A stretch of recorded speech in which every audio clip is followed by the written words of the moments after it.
The Right Honorable Stephen Harper, Prime Minister of Canada. And Excellency Noynoy Aquino, the third President of the Republic of the Philippines.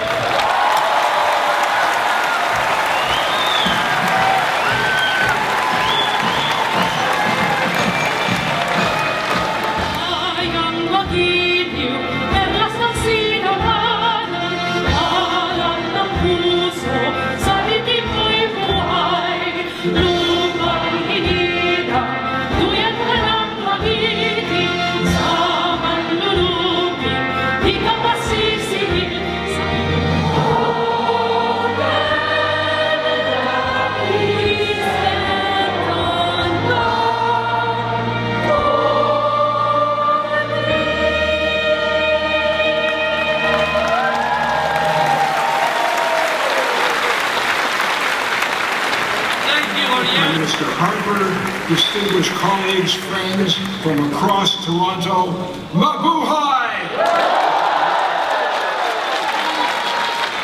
Good afternoon all, and thank you for joining us. Today, we mark the first official visit of Canada's friend and ally, President Noynoy Aquino of the Philippines. Mr. President, it is a privilege.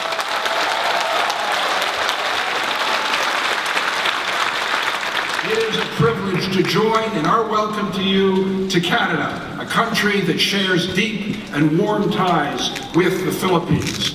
And I want to thank my friend and colleague, Tobias Verga, for his introduction, and I'd also like to thank him for his service. He's a dedicated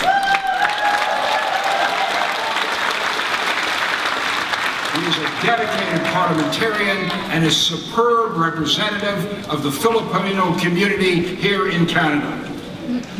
This fabulous city is my home, the most multicultural city in the world, and Filipinos are one of its largest communities and contribute tremendously to its rich diversity.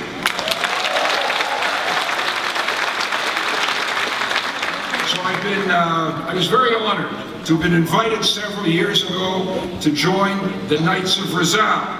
Now, Jason Kenny may be wearing a barong, but I've reached the third level in the Knights of Rizal. But I think we can both concede that there is no greater friend to Canada's Filipino community than Prime Minister Stephen Harper.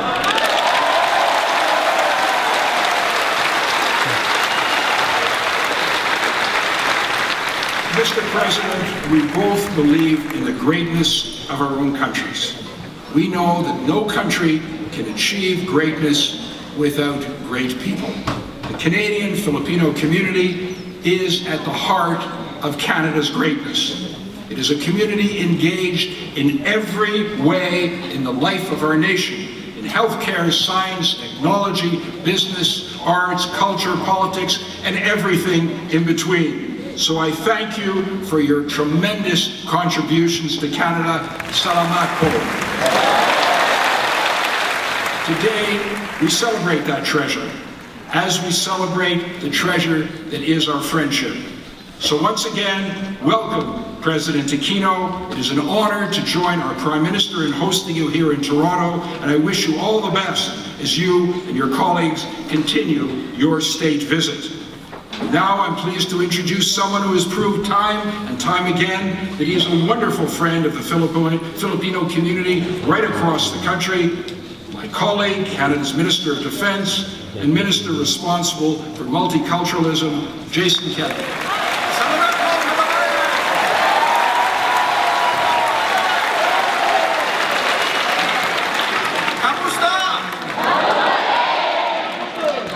Merci beaucoup. Thank you very much, Joe. And by the way, do you like the barang? Do you think Prime Minister Harper will look good in the barang? Okay, I'm going to have to try that out. Mr. President, Prime Minister, parliamentary colleagues, chers amis, Canadiens, Canadiennes, what a great celebration of an amazing friendship between two peoples of the Canadians and Filipinos whose friendship is really incarnated in the large, growing, dynamic, and successful Pinoy community in Canada. And let me tell you something remarkable. Since Prime Minister Harper came to office in 2006, for the first time ever, Philippines has become the #1 source country of immigration to Canada.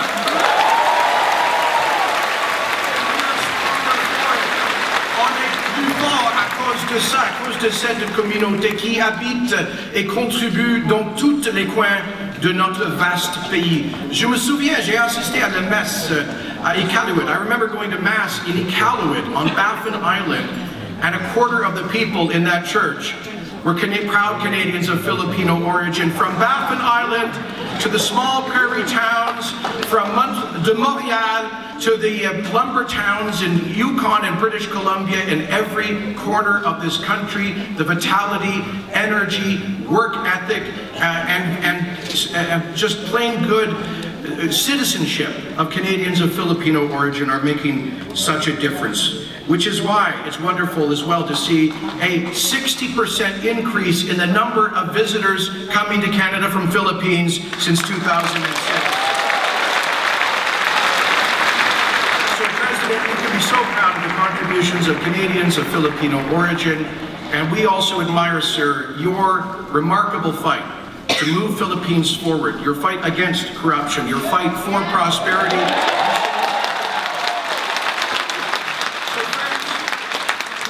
Join with me, s'il vous plaît, me rejoindre pour accueillir le leader du gouvernement du Canada, le très honorable. Please join with me to welcome to the stage Canada's strong leader and a great friend of the Filipino people, our Prime Minister, the Right Honorable Stephen Harper.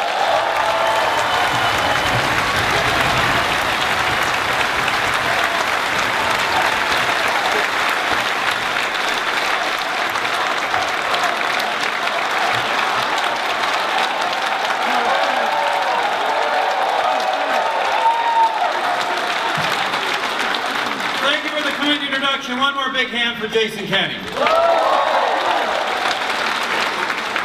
Bonsoir, good evening, magandang gabi. I want to thank you all for that warm welcome tonight. Greetings to Ambassador Garcia, to Ambassador Reeder, to Mayor Tory, and also, of course, to the large number of my colleagues from the Parliament of Canada, among whom, let me note with enormous pride, I know he's been noted already, but he is the first Canadian of Filipino heritage to serve in Canada's upper chamber, our MC tonight. One more big hand for Senator Tobias Enverga.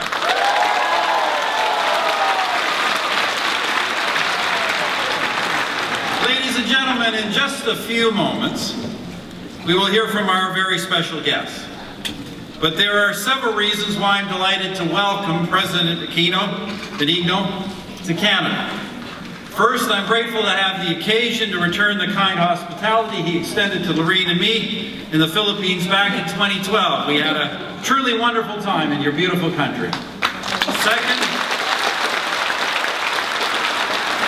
Second, his visit provides our governments with an opportunity to expand trade and investment and to strengthen security relations.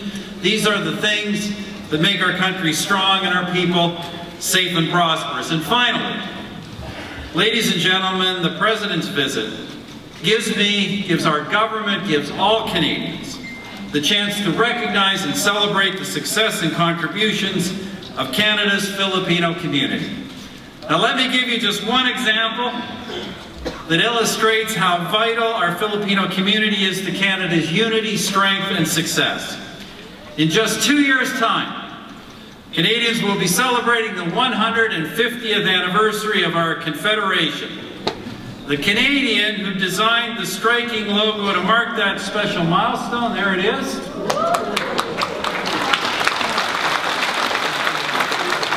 a young woman named Ariana Couven. Ariana is in her second year at the University of Waterloo. She is a graphic designer. She's also our anthem singer for tonight, and she is also of Filipino descent.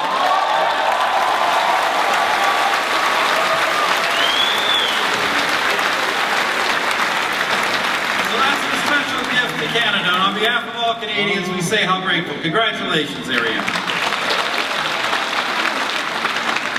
Now, ladies and gentlemen, in just a few short decades, in the experience of only a handful of generations, Canada's Filipino community has grown from a small group to several hundred, to many thousands, and now closing in on nearly 750,000 Canadians.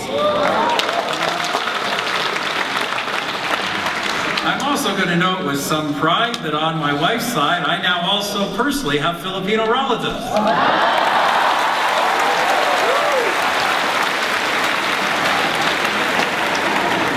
Ladies and gentlemen, I think President Aquino put it well when he said, and I quote, "The Philippines is blessed with the greatest resource. Its people who are hardworking, very loyal, and very adaptive.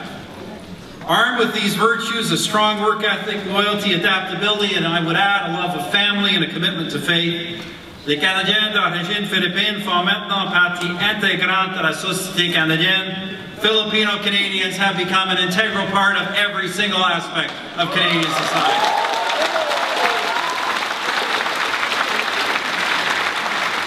From Vancouver to Calgary to Winnipeg, from Toronto to Montreal to Halifax, from small towns to southern cities to northern regions, wherever Filipino immigrants work, wherever they settle, wherever they start businesses, worship, and raise families, those places grow stronger and more prosperous.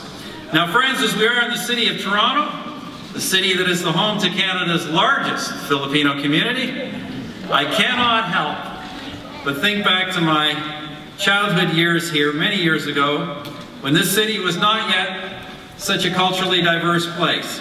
And I find it interesting that the greatest surge in the growth of Toronto's size and prominence coincided with the influx of Filipino immigration to Canada. It's also not a coincidence that as the Philippines remains Canada's top source country for immigrants, Canada is today stronger, more prosperous, and more united than ever before. Now, ladies and gentlemen, it's my great pleasure, to welcome to the podium a principled leader, a leader of vision, committed to promoting our shared values of freedom, democracy, good governance, and human rights, a friend of Canada, a friend of mine. Please welcome. Veuillez accueillir le 15e président de la République des Philippines, the 15th President of the Republic of the Philippines, Noynoy Aquino III.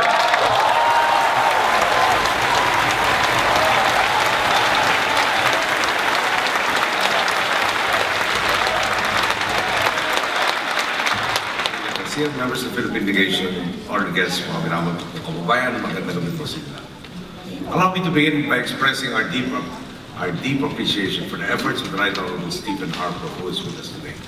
Mr. Prime Minister, I thank you for being such an accommodating host and for being a true friend of the Philippines. My mother said that the friendship between our two nations is one that is old and tested. I believe that under your watch, that partnership has truly deepened. Now it serves as a stronger cornerstone for the future of Filipinos and Canadians alike. Whether in helping ensure the welfare of Filipinos here in Canada or in standing in solidarity with us in times of disaster, and in contributing to nurturing a more peaceful and more progressive Philippines, as demonstrated by Canada's firm commitment to our peace process and the significant economic and developmental support from your nation. You and your government have indeed changed the lives of so many people. In our language, salamat means thank you. And today I say to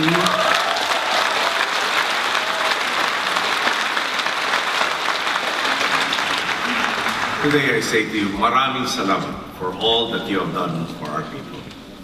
This event, as in all other endeavors done with Canada's help, only strengthens our meaningful partnership.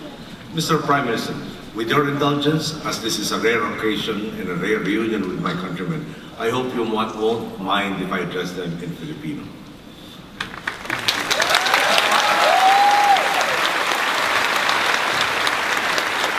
Natin po marami sa ating mga kababayan umalis o umalis ng Pilipinas dahil parang wala nang nakitang liwanag ng pag-asa sa ating bansa. Ika nga po, people who are voting with their feet. At di po natin sila masisisi. Sa loob ng halos isang dekada, tila nabalot ng dilim ang gobyerno.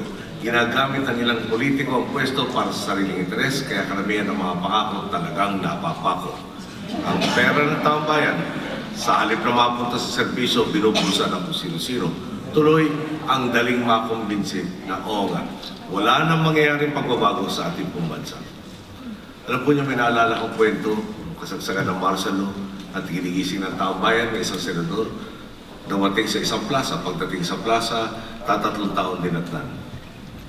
Sabi niya doon sa MC, magsasalita pa ba ako dito? 3 lang ako, sabi ko. Sabi po ng MC, 3 nga yan, pero mukhang hindi pa kumbinsido, kailangan makumbinsido.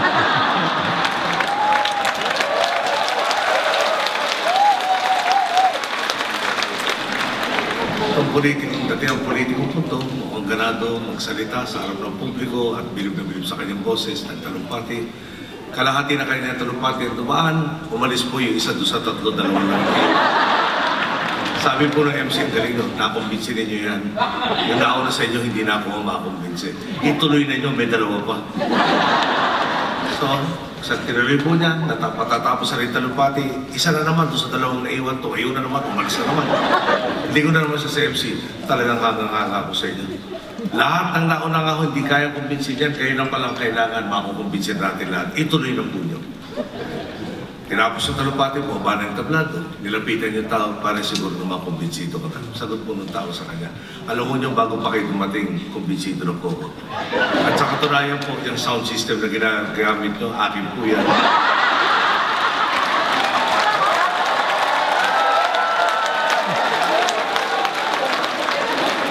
Hinihintay ko kayo matapos para maiuwi ko na. Kaya mag-iingat po tayo sa mga politiko masyado mahilig sa boses nila. Dito na nakakasama natin. Pero alam po ninyo, noong 2010, nagkaisa ang boses sa mga Pilipino at sinabing iwaksi na natin ang korupsyon at kahirapan. Simulan na natin bagtasin ang daang matuwid tungo sa malawakang kaunlaran. Sa tulong nga po ninyo, 10 na sambayan ng Pilipino, nabigyan tayo ng pagkakataong ibahin ang storya ng ating inang bayan. Sabi ko sa ating mga boss, hindi ba natin tuluyang maubos ang problema ng bansa? Sa loob ng 6 na taon, sisimulan na natin solusyonan ng mga ito. Bago ako bumaba sa pwesto, iiwan natin ang Pilipinas na malaki na ang pinagkaiba sa ating pambansa.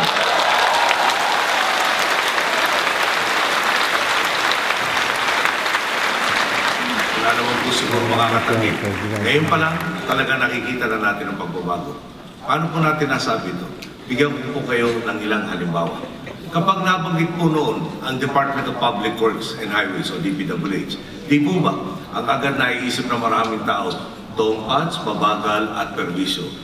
Sa matagal ng panahon, talagang naging pugad po ng katiwalian ang ahensyang ito. Ngayon, dahil sa mabuting pamamahala sa mga siwa po ni Secretary Singson, kapag sinabing DPWH, ito na po ang isasagot sa inyo. Tapat, mabilis at tunay na serbisyo.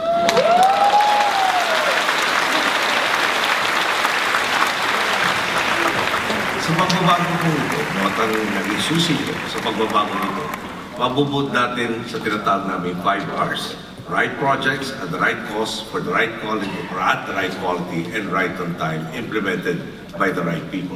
Ang resulta po nitong Marso ng taong 2015, umabot ang savings ng DPWH sa 39 bilyong piso. Ang dagdag po,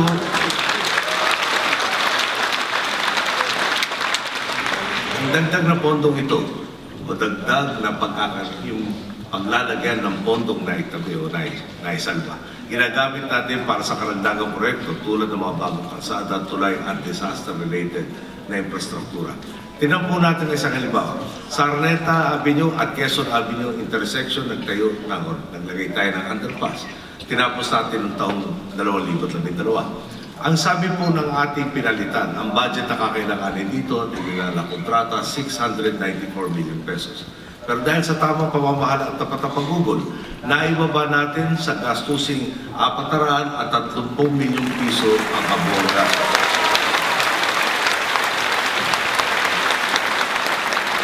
Hindi po sinasakripisyo ang kalidad ng tinatawag tinaguriang underpass. Ang maganda po nito, hindi pa nakontento si Secretary Singson, buwaba ng presyo, pinasok pang paggamit itong karsadang to, underpass, 100 ang araw bago sa schedule ng buksan. Napaaga po ang paggamit ito. Tingnan mo, meron siguro isang naging maganda at nagiging magandang solusyon. Yung pong proyektong binansagang Hot Pablo. Sa totoo lang po, nalito ako nung una. Ano ba yung programa to? Hot Pablo ang pangalan. Bata ako kasi nagtata na Hot Mama. Ganun. Yung po pala, ang produktong ginagawa ay chili powder. Kaya po hot. At kinabit po sa Pablo dahil yung po ang dahilan kung bakit naisip itong proyekto ito dahil bagay Pablo. Sabi po ng ating Department of Trade and Industry, ang puhunang 70,000 piso kada hektarya kada taon para sa produktong ito, kaya kumita na hanggang 200,000 piso. Saan po kayo nakakita ng investment? Nakakita lang pa 100%. Ito na po yung over 100,000 pesos per hectare. Kaya nga po nitong Pebrero na itala na sa 7.62 million pesos ang domestic sales ng Hot Pablo. Domestic po rin.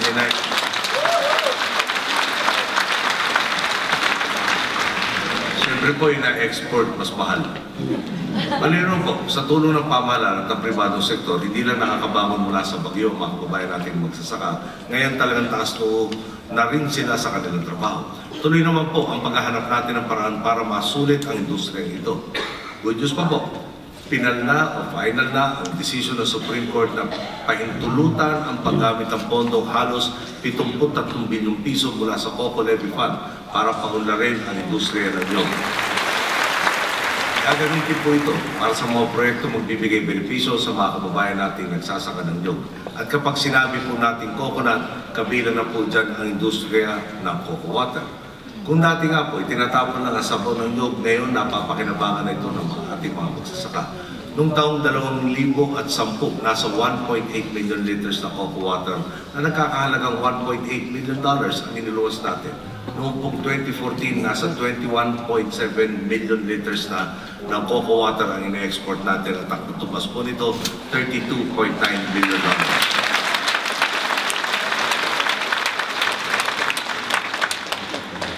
Paalala ko lang ako pala, inagnunyog sa bawat hektarya, 20,000 piso lang ang kinikita kada taon. Ngayon po, sa lahat itong mga proyektong ibinabagit ko sa inyong harapan ngayong araw ito ay talagang napakalayo. So sa Hot Pablo na lang ako, ang neto sa pagtatanim, lampas 100,000, dati 20,000 lang kada hektarya.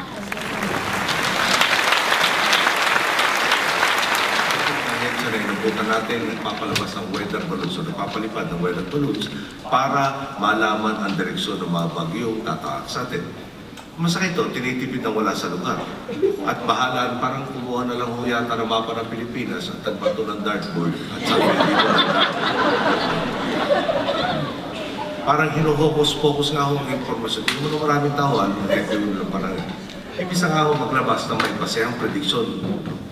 Halimbawa, nung kakaupo ko po, may dumating pong bagyo at ang sabi po sa atin, sa Aurora tatama itong bagyong to.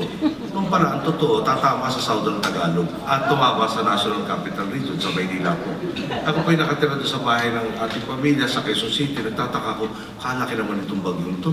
Kung makakagupit dito sa Metro Manila, dapat nandun sa Aurora Province. Ang totoo pala, nasa Maynila at wala sa Aurora Province. Dahil sa Aurora Province, maaraw ang nangyari susunod na araw. Ngayon po, pag may bagyo, gaya ditong si Dodong, no, itaga po natin sa bato, masasabi ng pag-asa kung saan ito dadaan, gaano kalakas ang dala nitong hangin, gaano karami ang ibubuhos nitong ulan, gaano katagal ulan. Ngayon, mas may kakayanan ang pag-asa at ang masasabi natin mas ganado na ang makasabi nila dahil meron na silang sapat at makabagong kagamitan tulad ng Doppler radars at automated rain gauges at water level monitoring sensors. Isipin po ninyo, pati ang sandatahang lakas natin, talaga pinalalakasan natin. Ang dinatan nating nag-iisang C-130 ay, ngayon po yung tatlo na. Pero pa tayong nire-negotiate na dalawa pa. Pagtawaran po niya, $400 million so isa niyan eh. Second hand pa. Ang mga sundalo, kulang sa gamit at baril at ang Navy talagang dehado sa pagbabantay natin mga baybayin. Maliwanag nga po ang naging mission natin, AFP modernization. Halimbawa nga lang po, sa may mga bagong mga assault rifle na ang ating mga kawal. Kulang-kulang 70,000 po yan. May 2 Hamilton class cutters na ang ating Navy. Ang nabanggit ko na po yung C-130 na ngayon po yung 3, sana maging 6 bago bumaba. Dahil na rin ang 3 bagong medium lift aircraft, di ko po babanggitin yung mga helicopter at iba pang mga kasangkapan. Bago naman po matapos ang taon, inaasahan natin matanggap ang unang 2 unit ng 12 o 1 dosenang FA-50 lead-in fighter trainer jets na binili po natin.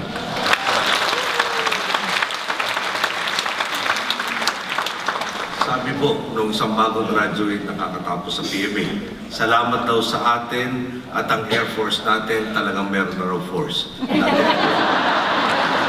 Dati raw po kasi for air. Di nga po biro ang ating mga nakamit. Mula 2010 hanggang 2014, nagtala tayo ng average GDP growth ng 6.3%. Ito po ang pinakamabilis. Ito po ang pinakamabilis ng paglago ng ating ekonomiya sa loob ng nakaraang 40 taon. Ang target naman natin, 7 to 8% GDP growth ngayong 2015. Kapag naabot natin ito, ang resultang 6-year average ang magiging pinakamabilis na paglago ng ating ekonomiya mula pa 1955. Ang isang taon na nasabot po ating mga paglago. Ano ba ang ibig sabihin ng mga tagumpay na ito para sa karaniwang Pilipino? Pinakasimpleng sagot. Yung isa sa mga pinakasimpleng sagot, trabaho. Habang lumalago ang ekonomiya, nabubuksan din ang mga bagong pwesto sa mga opisina, pabrika, restaurant at iba-iba pang mga negosyo. Tingnan po ninyo, ang unemployment rate noong October 2014 na itala sa 6%. Ito na po ang pinakamababang unemployment rate ng bansa sa loob ng isang dekada. Sa loob po ng isang taon. Sa loob po ng isang taon, nakalikha tayo ng dagdag o netong 1.04 milyong trabaho. Linawin ko lang po. Ang bilang pong ito, totoong-totoo, hindi po dinodoktor ang numero. Hindi yung tipong nagtrabaho ka bilang street sweeper ng 1 linggo, nilagay ka ng employed. Ang pinag-uusapan natin dito, tunay, permanente at pangmatagalang trabaho. At ibang-iba na ang Pilipinas ngayon. Tinatapos na natin ang kalakarang justice at pinairal na natin ang tunay na justice. Mula sa maliliit,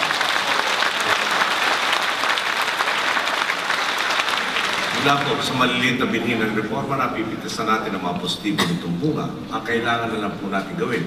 Sama-samang bantayan at diligan ang pagbabagong ito para matiyak natin hindi ito masasayang. Bagkus lalo pang yumabong. Tiwala naman po ako. Nasa mga kayong bahagi ng mundo, hindi magmamaliw ang pagmamahal ninyo sa ating inang bayan. Kayo pa rin,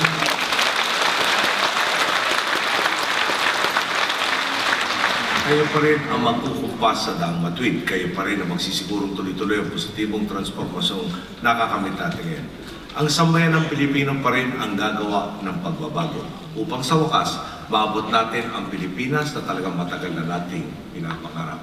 Ngayon po, maski sa man ako magpunta sa mundo, di naman madalas tayo nagbabiyahe, parating binabanggit sa atin at Canada po hindi exception. Talaga pong malaki raw ng positibong kontribusyon nyo sa kanilang lipunan.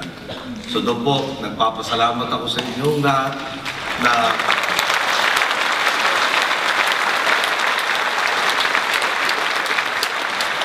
paalala nga sa atin na bigyan mo lang ng maganda talagang pagkakataon ng Pilipino magpapakitang gilas talaga. At pangalawa po, pag tayo ay may narating, parati ko sinasabing, karangalan po na talagang mamunong sa sambayanan tulad ng lahing Pilipino. Magandang gabi po, maraming salamat.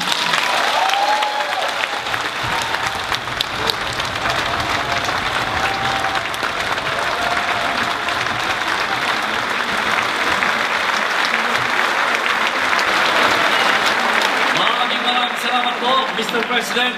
Thank you for those words and also for being here. We appreciate, and of course, Prime Minister, we thank you for being here and working so hard to strengthen this important bilateral relationship.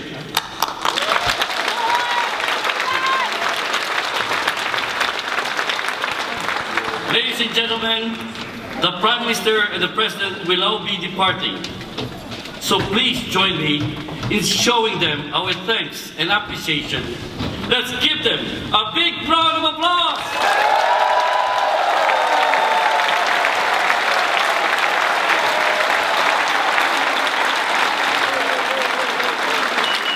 Mabuhay ang Pilipinas! Mabuhay ang Canada! Mabuhay ang lahat! Maraming salamat po. Thank you. Thank you.